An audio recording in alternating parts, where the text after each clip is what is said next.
алейкум, мардуми шарифи Тоҷикистон. Имрӯз Израил бо фармони США ба территорияи давлати исломии Эрон чӣ хеле ки журналистон нашестанд ответни удар дод.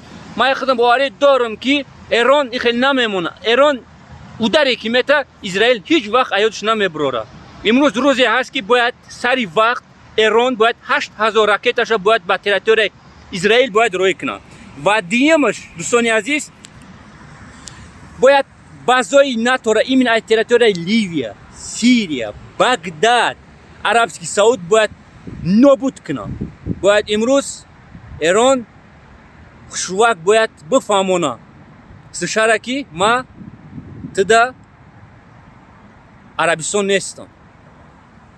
Агар Эрон имрӯз сари вақт ответни удари хуб ната, Эрон бой мета.